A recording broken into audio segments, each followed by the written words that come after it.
Jadi lanjutin Ji. Lanjut. Ya. Kalau dari kita udah dipotong pajak, kita di itu. Nah, gue mau ngomongin nih, kita kelupaan nih tadi. NPWP. Wajib gak semua orang punya NPWP? Gitu maksud gue. Dan apakah ada kegunaan lain nih ini NPWP selain untuk identitas kita di kantor pajak itu? Oke. NPWP itu dimiliki, balik lagi ya, bisa orang pribadi ataupun badan itu punya NPWP. Nah, cuman kapan sih kita perlu punya NPWP? Apakah semua orang perlu punya NPWP? Jawabannya adalah nggak semua orang perlu punya NPWP gitu. Seseorang perlu punya NPWP jika penghasilannya itu memang sudah mencapai PTKP, alias 4,5 juta per bulan atau 54 juta dalam 1 tahun. Itu dia jadi wajib punya NPWP. Nah, tapi balik lagi dilihat juga sebenarnya usianya. Ada usia tertentu di mana dia belum perlu punya NPWP. Misalnya anak kecil terus tapi dia udah jadi artis YouTube gitu ya, umur 5 tahun atau 6 tahun atau 7 tahun. Nah, itu kalau secara peraturan dia nggak perlu punya NPWP, tapi orang tuanya yang wajib melaporkan penghasilan dari anak tersebut. Jadi dia masih nebeng ke NPWP orang tuanya. Karena biasanya nih kalau kita ke kantor pajak, yang diminta pertama adalah KTP gitu untuk bikin NPWP. Jadi kalau emang kita belum di usia punya KTP, kayaknya sih akan disarankan NPWP-nya digabung ke orang tua gitu. Oke.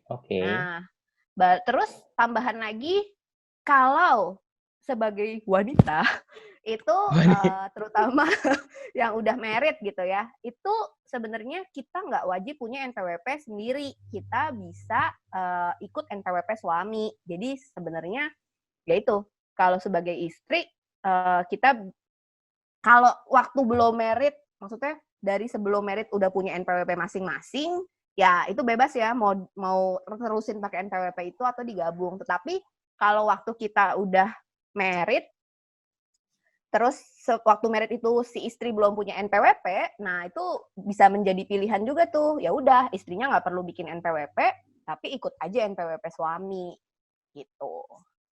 Oh gitu. Kegunaan NPWP itu apa sih, Ji?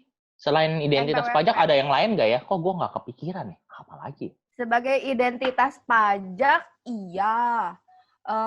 Nah, NPWP itu sendiri kalau sekarang kan kayaknya makin gencar ya. Kalau kita mau beli kayak apa ya? Kayak Mobil. misalnya buka mobil Oh enggak ya? ditanya, mobil ditanya, kadang-kadang Oke. ditanya.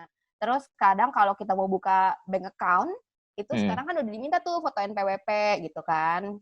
Oke, selain untuk identitas diri, sebenarnya punya NPWP itu sendiri akan membuat kita mendapatkan rate pajak yang normal. Misal, kalau kita udah kerja, terus kita nggak punya NPWP, terus Iya, penghasilan betul. kita udah di atas 4,5 juta dalam 1 bulan. Itu kan berarti kan kita sebenarnya ada pajak yang terutang kan. Nah, kalau seandainya kita ngotot, saya tidak mau bikin NPWP. Oke, kata perusahaan boleh, tapi pajak yang dipotong akan 20% lebih tinggi. Ini kita kalau ngomongin sebagai karyawan gitu ya, dipotong 20% lebih tinggi. Ataupun kayak pekerjaan bebas, misalnya kayak konsultan gue ya, PPh 21, terus gue kerjain buat perusahaan, nah itu dia nanti akan motong gue juga 20% lebih tinggi kalau gue nggak punya NPWP. Terus ini mungkin gue ngomongin sedikit misalnya lagi ya, kita punya aset misalnya mobil gitu ya.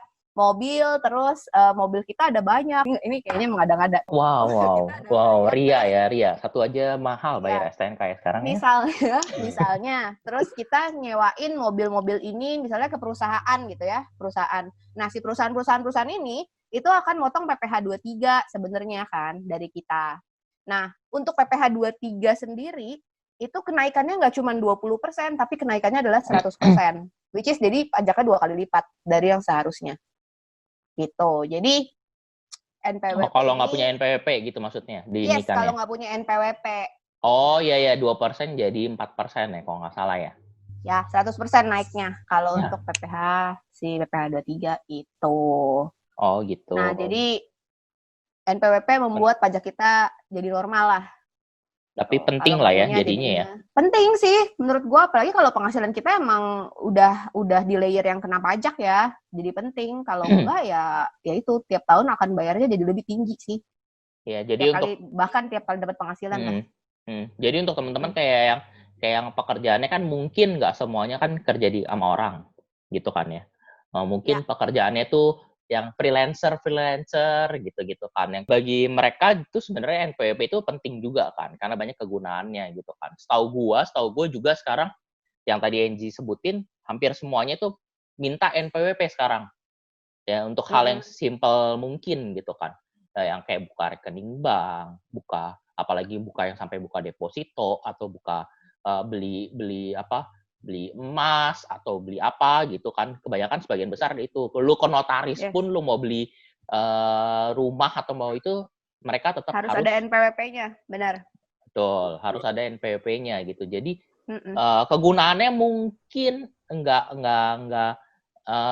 kalian nggak ngelihat kayak misalnya SIM untuk mengemudi gitu kan, atau KTP ya memang harus punya gitu kan, ya hampir sama mirip-mirip KTP lah, karena sekarang NPWP sama KTP itu biasanya gabung ya yang diminta, biasanya udah langsung jadi satu lah intinya kayak gitu si NPWP ini. Jadi jangan hilang kali ya NPWP-nya, meskipun NPWP gue udah jelek sih, ya udahlah. Itu kan bisa diminta ini lagi, Dik. Minta di print ulang aja, minta baru Iya, ke KPP manapun bisa. Tapi KPP-nya masih KPP yang di sono, yang jauh. Itu bisa ke KPP manapun, Dik. Oh gitu? Iya, bisa ke KPP manapun. Minta aja print ulang NPWP. Bisa. Cing, informasi baru. Kok gue nggak tahu yang ini ya? Karena gue males. Bisa kok. Nah, NPWP lu masih ada kan, Teh? Nggak lu hilang kan kartunya kan? Iya, tapi udah buluk sama kayak lu. Ya. Jadi bisa print ulang, Teh, kata Enji. Betul, bisa print ulang di KPP terdekat. Iya, tapi habis masuk KPP terdekat tuh tanya lu udah bayar pajak apa belum? Langsung dicek enggak. Kagak.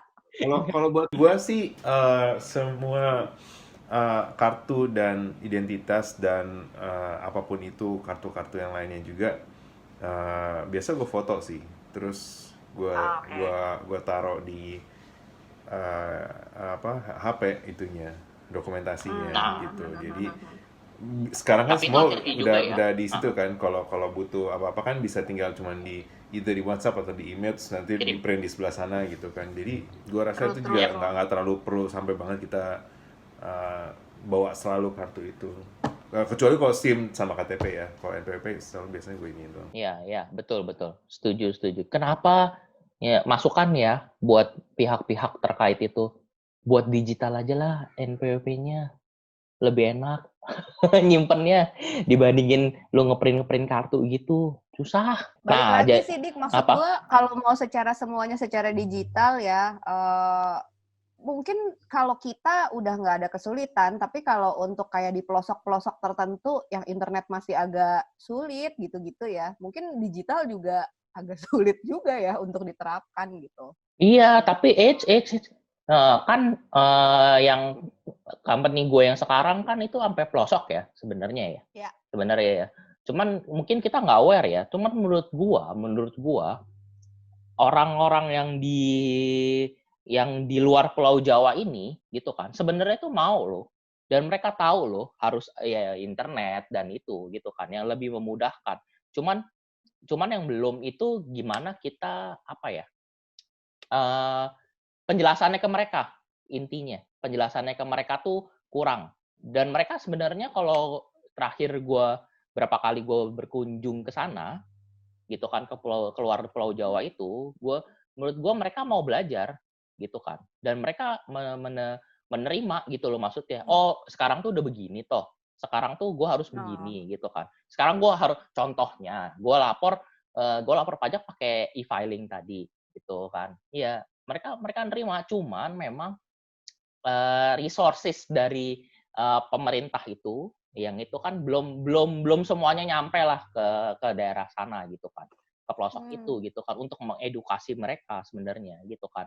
Ini caranya begini loh. Menurut gue adalah saat yang paling tepat sih momentumnya dengan adanya COVID ini. Kita semuanya kan melakukan aktivitas dengan teknologi jadinya kan. Yes. Kita ngobrol aja nggak bisa ketemu, kita harus via online meeting gini kan, sehingga kan harusnya introduksi teknologi ini lagi dalam masa yang sangat percepatan sekali sekarang gitu. Nah, seharusnya sih sekarang adalah momentum yang baik untuk mereka melakukannya sih. Oke. Terakhir Ji, dari lu. Jadi yang kita tekanin, yang tadi Theo juga udah ngomong gitu kan waktu awal-awal gitu kan. Pajak yang udah dipotong nih dari gaji atau yang kita bayarin gitu kan. Untuk apa sih sebenarnya? Untuk apa? Untuk apa semua ini?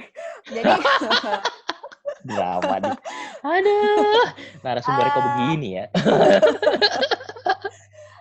Jadi untuk apa? Ya balik lagi secara pengertian pajak tadi sendiri kan, pajak itu digunakan untuk sebesar-besarnya kemakmuran rakyat gitu kan. Jadi si pajak ini ya fungsinya untuk membiayai APBN kita gitu. Jadi balik lagi sih, larinya kan proyek-proyek pemerintah ini kan untuk kesejahteraan rakyat gitu. Misalnya ya itu tadi ya yang kayak Theo udah sebutkan, ada pembangunan misalnya kayak MRT, terus kayak fasilitas sarana prasarana publik kayak misalnya transportasi si busway itu. Terus misalnya kayak kita lihat di eranya Pak Jokowi misalnya pembangunan jalan tol luar biasa gitu kan. Jalan tol luar biasa itu juga kan budgetnya dari APBN dan itu dibiayai oleh yaitu penghasilan dari pajak. Lu minggir dulu. Iya. Ya kelihatan. Oke. Luar biasa ya. Tanya-tanya sebenarnya sih bisa loh ke kering pajak itu. Kalau ada, nih harusnya saya motongnya berapa ya? Atau saya kena pajaknya berapa? Itu bisa tanya ke kering pajak sebenarnya. 500, 200. Kalau mau lebih jelas lagi, karena mungkin sibuk teleponnya, bisa hubungi Maria Angela. Di nomor ini. Nomor ini. Pasti ada yang perlu. Pasti, saya jamin pasti ada yang perlu. Anjir. Hubungin Maria Angela. Ya, jadi intinya adalah si pajak yang kita bayarkan itu pasti sebenarnya akan balik lagi sih untuk pasti kita rasain sih maksudnya manfaatnya.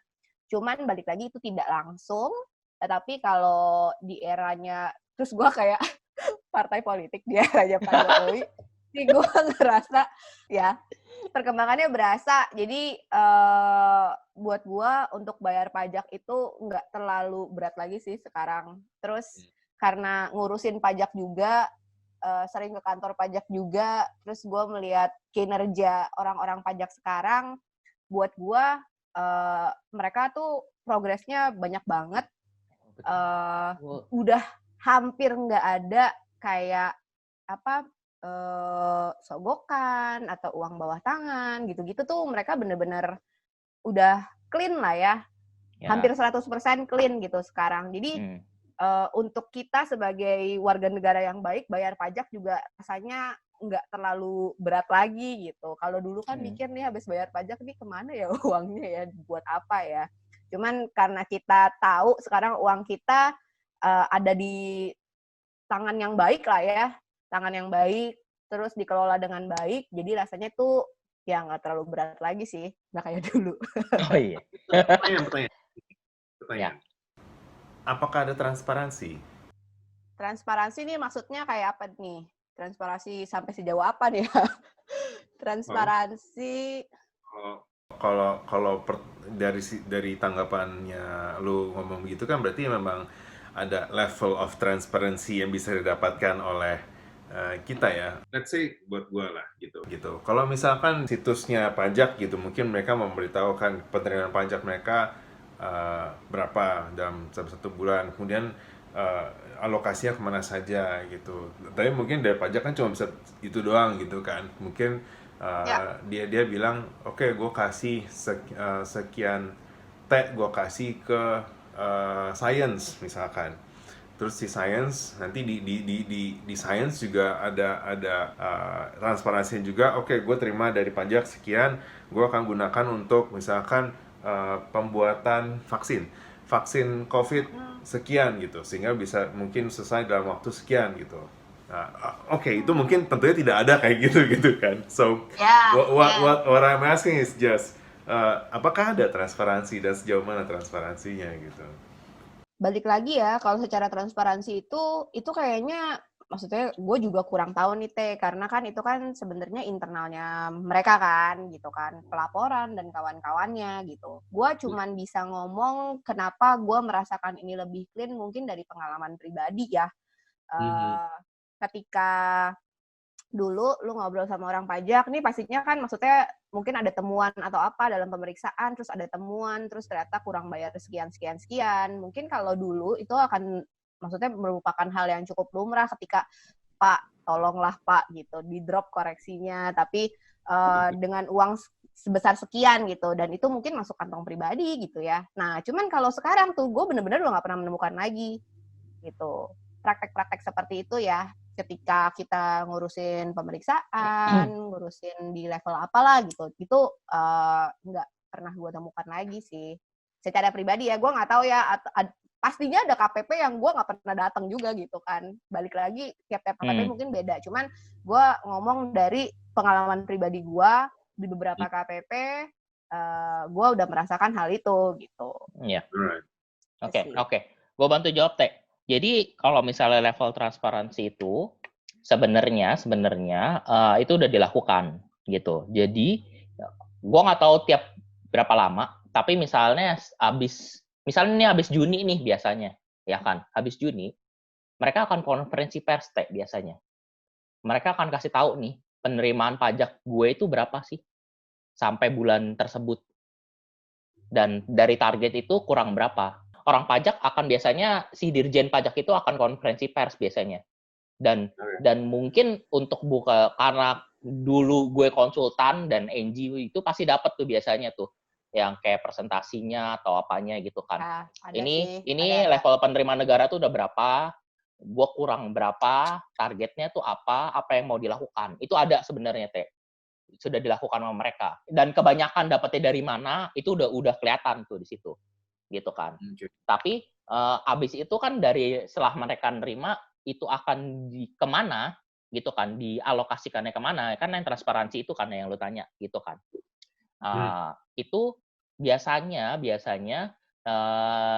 si Ibu Kemenq yang lakuin. Itu biasanya dia ada kayak gue nggak tahu sampai konferensi pers atau ada siaran pers di websitenya dia gitu kan. Itu dia biasanya memang memberitahu gitu loh, nggak sampai transparan banget. Ya gue tahu nggak akan sampai ini duit segini ke sini, duit sini enggak. Tapi itu akan masuk di APBN sebenarnya yang dilakukan. Biasanya habis si pajak ini ngasih tahu nih penerimaannya, nggak lama tuh biasanya si Ibu Kemenq itu akan melakukan itu gitu. Akan ngasih tahu nih, karena penerimaan pajaknya cuma segini gitu kan, gue rombak lagi nih APBN-nya gitu kan, gue rombak lagi nih mana sih bagian-bagian yang butuh untuk dibantu, mana sih bagian-bagian yang kelebihan, mana sih bagian-bagian yang perlu di-cut gitu kan. Transparansi yang NG bilang itu, yang NG bilang orang pajak itu banyak berubah, ya gue juga ngerasain sih sebenarnya. Banyak berubah tuh jauh berubah, karena mereka sekarang bekerja sangat keras, lebih keras karena memang didorong sama ya lagi-lagi atasan atau pemimpin itu yang mempengaruhi gitu kan. Atasannya mereka tuh si ibu itu tuh sekarang benar-benar menurut gue benar-benar keras lah mendidik mereka sekarang itu gitu kan, karena basicnya dia kan sebenarnya bukan dari Indonesia gitu kan, dia udah pernah jadi pimpinan lembaga tertinggi dunia gitu kan, lembaga tinggi dunia, dan itu yang dia bawa tuh sekarang ke kementeriannya dia. Dan di kementeriannya dia itu, dari teman-teman gue yang di kementeriannya dia, dari orang-orang pajak, itu benar-benar kayak apa ya, kalau lu mau ngomong ada KPI-nya, ada. Kalau misalnya mereka nggak mencapai, di-cut. Langsung. Misalnya allowance atau apanya gitu kan dari KPI itu. Insentif gitu kan. Sih yang gue tahu di-cut sih. Iya, insentifnya di-cut sama dia. Targetnya berapa, itu katanya mungkin ya hampir tiap minggu diingetin terus. target penerimaan nih satu kantor pajak tuh berapa sih? Itu tiap minggu katanya diingetin terus ke sampai level paling bawah gitu. Jadi maksudnya gue lebih baik gitu kan. Cuman memang nggak bisa memungkiri mungkin ada yang ya orang-orang itu nggak selalu lurus lah, nggak semua orang lurus gitu kan. Jadi pasti ada lah yang masih berusaha lah untuk kepentingan pribadi. Cuman jumlahnya udah sangat minim lah. Menurut gue yang kayak yang dibilang tadi mungkin nggak nyampe 5% lah sekarang. Terus yang membuat lebih ini lagi mungkin edukasi ke mereka udah banyak sekarang. Edukasi yang orang pajaknya ya. Jadi mereka bisa mengetahui basisnya sendiri itu udah banyak. Terus yang kedua juga anak muda sih. Ya kan? Kemarin sempat ada penerimaan banyak tuh di orang pajak tuh anak-anak muda gitu loh. Yang nggak yang baru lulus sih. Jadi ada penerimaan yang kayak orang-orang yang dari profesional juga, yang baru lulus juga. Tapi jadi mereka mengganti lah regenerasinya bener-bener besar-besaran kemarin sempat gitu kan. Jadi sekarang tuh kayak yang frontlinernya, terus habis itu orang-orang yang ketemu itu nggak akan sampai yang orang-orang tua banget, nggak. Sekarang seperti itu sih. Oke, thanks. Tapi mungkin kalau boleh gue tanggapi ya, sebagai orang awam dan mungkin sebagai seorang yang bekerja di sebuah perusahaan begitu, yang dilakukan oleh Menkeu kita sekarang dan to be specific itu untuk di bagian perpajakan kita seperti yang lu tadi bilang ya, sudah ada targetnya, sudah ada insentifnya, sudah ada hukumannya lah tanda kutip kalau lu tidak mencapai target gitu kan ya. Itu adalah sesuatu hal yang baik kalau menurut gua, dalam sisi negara, di mana negara bisa mendapatkan devisa pendapatannya gitu dari pajak ini gitu, apapun itulah. Berarti kan kalau gue melihat dari sisi perusahaan gitu ya, itu kayak tim collection atau tim salesnya lah gitu. Jadi yang memang harus digenjot, dikasih insentif. Kalau dapat duit dari sekian banyak orang ini, dari customer lu ini gitu, lu dapat insentif gitu. Sehingga bisa dijamin negara mendapatkan pemasukan yang semestinya gitu. Itu adalah suatu hal yang baik dari sisi gue melihatnya. Sehingga ya harapannya si negara ini bisa mendapatkan uang-uang yang dibutuhkan untuk kepentingan masyarakatnya. Kan gitu kan ya, untuk kesehatan, untuk infrastruktur, untuk yang tadi kita bicarakan tuh jalan tol, segala macam gitu. I'm not saying gue meragukan pemerintahan sekarang. I'm not saying that. I'm just saying yang kita percaya mereka sudah melakukan baik itu satu hal, itu penting, dan gue mendukung itu juga. Tapi untuk gue mengetahui uang itu kemana saja, itu satu hal juga kalau boleh gitu. Tapi di satu sisi kita juga mungkin perlu pengen tahu aja gitu. Apakah itu sudah ada di APBN atau apa gitu, sudah ada bagian-bagiannya gitu. Kayak misalkan mungkin teman-teman kita yang kembali kerja di bidang seni gitu, mereka melihat iya kan itu nggak ada tuh anggarannya untuk menopang seni kita. Mungkin dari sisi situ mereka melihatnya, atau dari sisi itu teman-teman yang bekerja di bidang kesehatan, mereka juga mungkin masih mempertanyakan, oh ya sayangnya bidang kesehatan itu belum ada uang yang cukup nih gitu. Jadi memang sekarang memang digencarinnya tuh di, let's say sebelum COVID ya, di infrastruktur gitu. Ya udah, it's okay.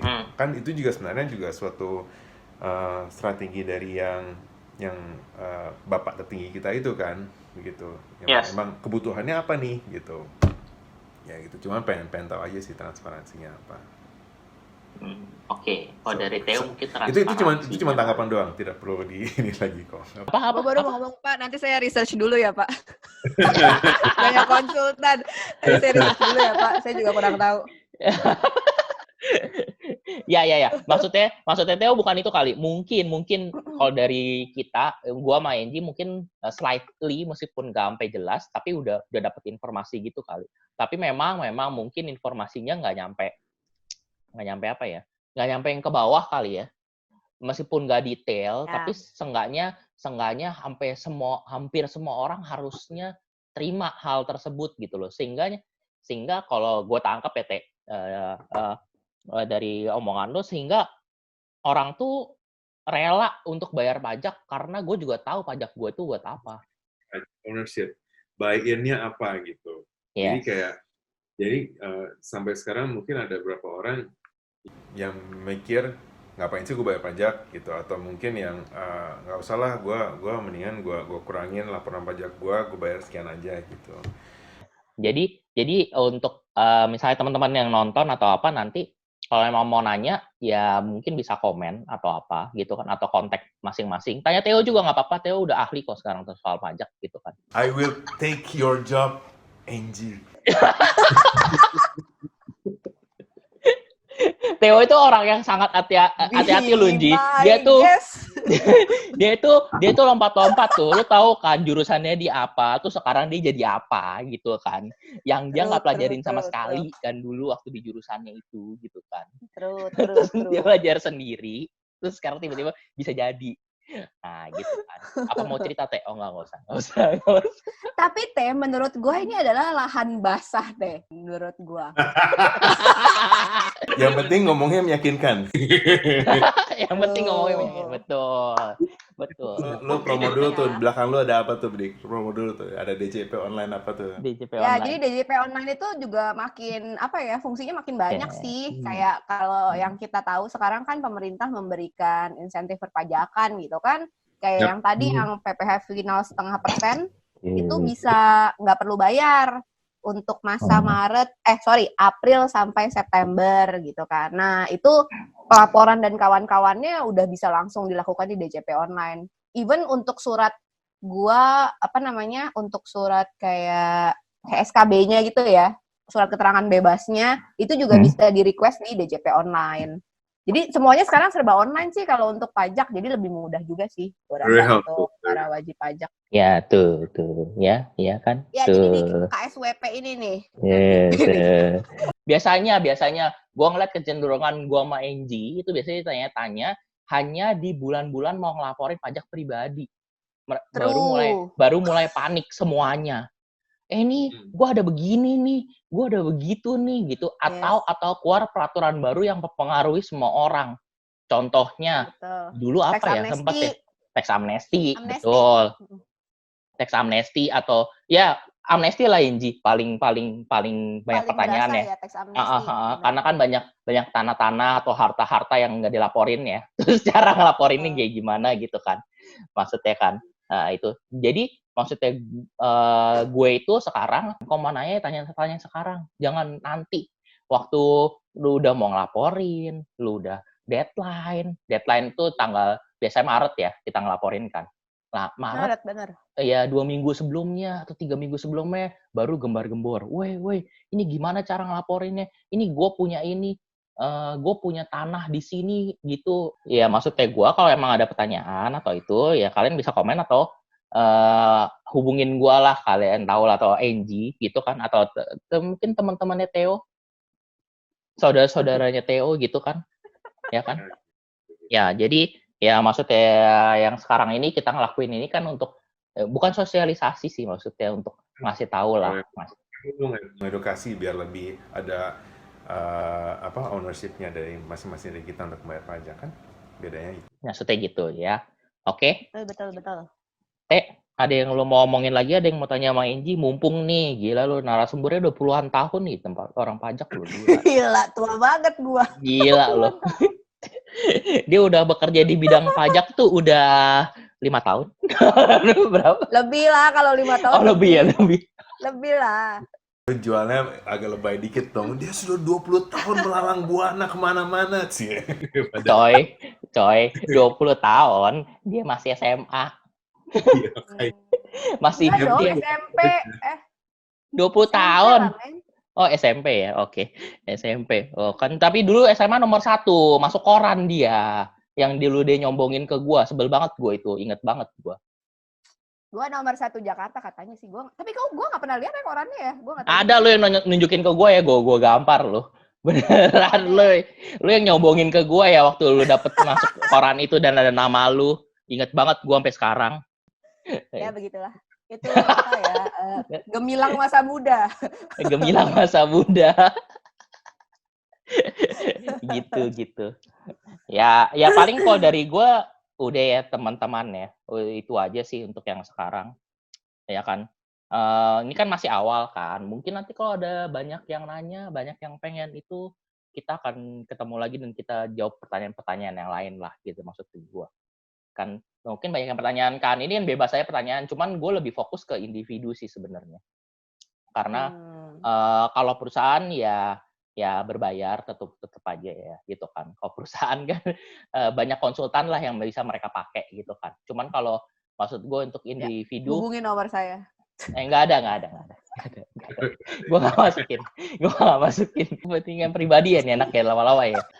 Aduh. Sampai ketawa ini. Oke. Ya udah. Oke. Thank you ya teman-teman. Thank you Theo, thank you Angie udah ngobrol-ngobrol sekarang gitu kan. Bagi teman-teman yang mau nanya gitu kan, mau nanya bisa komen atau bisa hubungin kita masing-masing gitu kan. Ke Theo juga nggak apa-apa. Mungkin Theo nggak akan jawab langsung pertanyaan kalian, tapi dia akan menghubungi gua atau Angie lagi gitu kan. Ya, nanti pertanyaan-pertanyaan kalian akan kita bahas di yang selanjutnya gitu kan.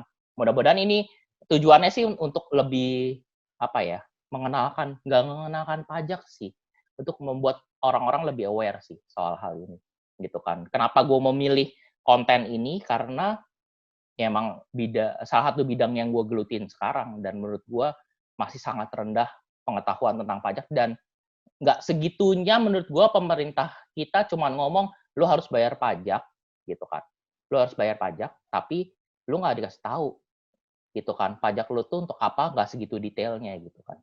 Makanya menurut gue cukup perlu sih gue bikin ini untuk salah satu terlepas mungkin ada ikatan konsultan atau apalah yang selalu berusaha mengedukasi gitu kan, tapi gue tidak mau membawa itu karena terlalu komersil menurut gue ikatan konsultan itu gitu kan. Jadi menurut gue mudah-mudahan bergunalah apa yang kita obrolin. Oke? Ya. Oke. Ya. Oke. Thank you ya. Okay. Thank you Angie. Bye. Bye.